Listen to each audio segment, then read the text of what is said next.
আর বেশি মাস বাকি নয়, শুরু হতে যাচ্ছে আইসিসি মেন্স টি-20 ওয়ার্ল্ড কাপ 2026 এর আসর, হ্যাঁ, বা টুর্নামেন্ট।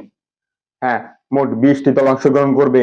থাকবে এক এক গ্রুপে 5টি করে দল এবং 4টি গ্রুপ আজকে নির্ধারণ করেছে আইসিসি বা ইন্টারন্যাশনাল ক্রিকেট কাউন্সিল এই টুর্নামেন্টের বা আগামী 2026 আইসিসি মেন্স টি-20 ওয়ার্ল্ড কাপের জন্য কোন কোন দল কোন গ্রুপে থাকতে যাচ্ছে বা কোন 4টি গ্রুপে থাকছে আমি আপনাদের বলে দিচ্ছি। জেনে নিন, শুনে নিন, বুঝে নিন এবং মাথায় ঢুকিয়ে রাখুন।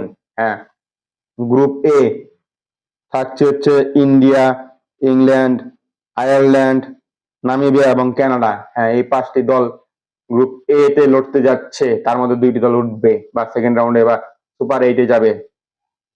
গ্রুপ বি থাকছে অস্ট্রেলিয়া, পাকিস্তান, নেদারল্যান্ড, ইতালি এবং জিম্বাবুয়ে। হ্যাঁ, গ্রুপ বি থেকে এই 5টি দল লড়বে। তার মধ্যে 2টি দল নেক্সট রাউন্ডে যাবে বা সুপার 8-এ যাবে।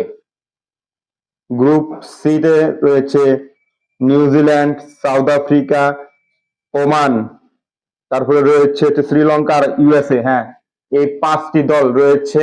তারা বা তাদের মধ্যে যে কোনো 2টি দল যাবে নেক্সট রাউন্ড বা সুপার 8-এ। তারপরে গ্রুপ ডি তে খুব একটি কঠিন গ্রুপ হতে যাচ্ছে, আবার সহজ হতে যাচ্ছে, বলা যাচ্ছে না এই গ্রুপটা কিরকম হবে। হ্যাঁ, আপনারা শুনে রাখুন কোন কোন দল থাকছে। বাংলাদেশ, আফগানিস্তান, নেপাল, ইউএই এবং ওয়েস্ট ইন্ডিজ। হ্যাঁ, এই গ্রুপও শক্তিশালী হিসেবে গণ্য হয়েছে। প্রত্যেকটি গ্রুপই শক্তিশালী হিসেবে গণ্য হয়েছে।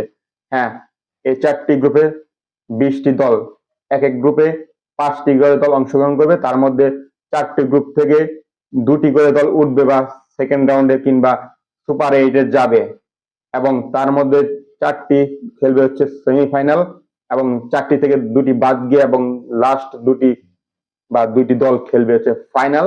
ফাইনালে যে জয়ী হবে সেই এই আইসিসি মেন্স টি-20 ওয়ার্ল্ড কাপ 2026 এর চ্যাম্পিয়ন হবে কিংবা ট্রফি জয় লাভ করবে। দেখতে অবশ্যই চোখ রাখুন।